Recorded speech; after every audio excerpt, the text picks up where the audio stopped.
Salut les amis, c'est Kai. Alors c'est pas que j'en fais des tonnes aujourd'hui, hein, mais il se trouve que tous les animés que je regarde tombent tous au fil de l'eau. Et à quelques jours d'intervalle, et je ne sais que trop que si je ne les fais pas d'affilée, derrière elles vont vite être oubliées d'une part. Et par ailleurs, il faut profiter de la hype, parce qu'il faut bien admettre que là, on est extrêmement bien servi. C'est-à-dire que c'est simple, pour cette semaine, l'épisode de Tsubasa est certainement l'épisode le plus nul de la semaine par rapport à aux autres épisodes. On a un Mashle qui est un épisode super délirant. Dites-le moi en commentaire hein, si vous voulez que je fasse des reviews de Mashle, voire des reviews vidéo sur un animé qui vous intéresse. Hein, ça peut toujours être intéressant pour moi. Et s'il y a des choses où vous voulez avoir mon petit avis, hein, ça peut toujours être sympathique. Mais on a un Mashle qui est terriblement drôle. On a un épisode de Solo Leveling, même si effectivement il nous laisse sur notre faim, qui est juste excellent, qui nous fait que mieux nous faire comprendre la hype autour. On sent qu'il y a un potentiel et que ça va exploser à un moment donné, que ça va être juste génialissime. On a un Shangri-La Frontière qui est démentiel. Et là, on a un Frieren qui est fidèle à l'animé, ou qui pour le coup toujours aussi élitiste, mais toujours aussi agréable, et qui est toujours au-dessus du lot, qui est toujours, moi j'apprécie énormément, même si il faut bien dire que ces reviews ne font pas l'unanimité et font très peu de vues. Et à un moment donné, quand on aime, on ne compte pas, dirons-nous. Mais on est sur un épisode encore, on est de très haut level. On arrive sur l'épisode où effectivement on était sur l'épreuve des mages, hein, pour l'examen pour être mage. Et encore, on n'est qu'à la première épreuve avec l'histoire des oiseaux qui doivent garder. On a donc notre petite Frieren avec ses deux copines qui sont obligées de lutter contre le vieux et puis l'autre magicien de la Terre.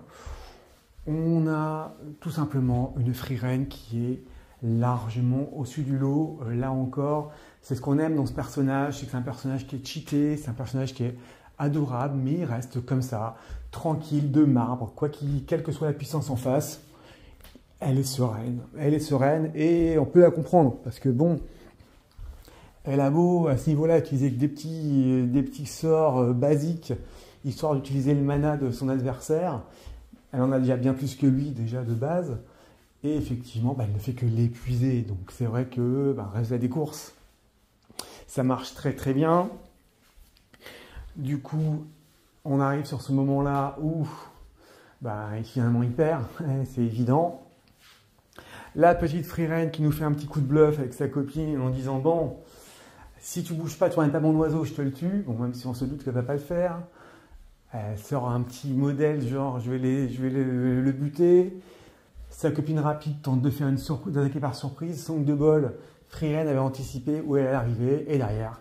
Des courses, elle a gagné, c'est la win directe pour elle, une facilité déconcertante. Mais elle ne met pas pour autant ses consoeurs qui, elles, galèrent grave avec leur pouvoir face à Lofner, là, qui effectivement leur sort des sorts importants, qui attaquent avec la matière et non plus avec les éléments. On va voir de la terre qui va les attaquer, des choses comme ça. Il a dit c'est bon, il connaît les faiblesses de ses adversaires, elles sont jeunes. Il est sûr de lui, tranquillement. Il est certain d'avoir la win. Donc, il sous-estime ses adversaires. De toute façon, tant que tu es loin d'un point d'eau, tu n'as aucun risque. Toi, tu n'as pas de sort offensif, tu n'as que des sorts défensifs. Donc, en gros, je ne risque absolument rien. Il les attaque avec des sorts de toutes sortes, surpuissants. On les voit en difficulté. En parallèle de ça, on voit une petite Frieren qui... On voit les examinateurs qui disent « Oui, quelqu'un a analysé notre protection, puisque... » Pour que l'épreuve se déroule très bien, il y a effectivement un dôme protecteur pour éviter qu'il y ait trop de dégâts. On voit la petite Frieren qui, tranquillement, continue d'analyser le dôme. On voit les examinateurs qui font « Oui, de toute façon, personne ne peut péter le dôme. Il a été fait par série, donc c'est certainement la magie la plus puissante qui soit, la plus ancestrale qui soit. » On va voir un très bon moment. On a un petit flashback sur Série, qui est la petite elfe, qui demandait à l'époque à Flamme et Frieren quel était leur vœu, puisque Flamme a donc réussi, donc c'est bon à savoir, hein, la mage de Frieren a réussi l'épreuve de niveau 1, ce qui va quand même comprendre pourquoi Frieren n'a pas passé l'épreuve de niveau 1, parce que j'ai pas vraiment compris pourquoi elle l'a pas passé depuis. Donc là, il faudra que je vois, peut-être qu'elle a fait un choix. Et on arrive sur quel est ton vœu, et Frieren qui lui dit, bah écoute, moi je trouve que la magie c'est très bien, donc moi je veux continuer d'apprendre des sorts, j'ai pas de sort particulier. On a la série qui fait, ouais, je te comprends pas, on te propose de faire le vœu de ta vie, tu veux pas en profiter. Alors après, pourquoi elle fait le vœu à Frieren et non pas à Flamme? Admettons. Donc c'est sympa, c'est agréable, c'est sain. On a une série qui dit, ouais, non, mais de toute façon, tu n'iras pas bien loin. Si tu veux pas aller, si tu veux pas te surpasser, tu n'iras pas bien loin à l'avenir. On a la Flamme qui fait, mais de toute façon, elle tuera le roi des démons, c'est ça qui le tuera. Toi, tu as besoin d'être dans un monde. Toi, série, tu peux le battre, mais tu n'aimes pas un monde sans guerre. Donc, elle a besoin d'être dans un monde en guerre pour se sentir utile. Et Frieren peut se sentir bien dans un monde sans guerre. Donc, c'est elle qui tuera le roi des démons. Toujours côté sympa, les flashbacks, hein, pour voir un petit peu ce qui se passe. Puis on revient tranquillement au combat. On a la petite Frieren qui finit par éclater le dôme, qui était soi-disant indestructible. Il y avait une pluie qui tombait sur le dôme. Résultat des courses, sa copine de groupe, j'ai oublié les noms, hein, donc à part Frieren et Fern, j'avoue que les autres noms passent vraiment à l'as. Elle te contrôle la totalité de la pluie en un clin d'œil. Donc on voit qu'elle est surpuissante. Elle dispose de toute la pluie. Elle dit elle-même, Frieren, oui, est-ce que tu affronterais un mage de l'eau sous la pluie tombante? Bien évidemment, personne n'oserait. Et elle se lamine son adversaire. Enfin bon, c'est beau, c'est clair, c'est sympa, c'est agréable, c'est dynamique, c'est futé. Enfin, on est vraiment, pour moi, je trouve qu'on est sur une très belle profondeur de champ et de vision dans cet animé. Hein. Donc c'est vraiment quelque chose de très intéressant. Puisqu'effectivement, le magicien en question, on se disait, ben, comme il faut arriver intact en groupe, et qu'il faut, Frieren, ne sont pas tuer les copains, ben, je vais tuer les deux là comme ça, parce que le but du jeu, il faut arriver avec l'oiseau, tous en groupe, et tous en vie. Donc il se dit, il va se tuer les deux filles, et il se prend une humiliation, c'est beau, c'est agréable. On a la petite Frieren qui dit, oh, je suis fier de vous, c'est super sympa. Donc là encore, une belle scène. Puis on alterne sur Fern qui vit tranquillement sa vie, où ils essaient un peu d'échanger sur leurs secrets avec ses autres magiciens. Quand le magicien lui rappelle, oui, t'inquiète pas, hein, après cette épreuve, on sera ennemis. Bon.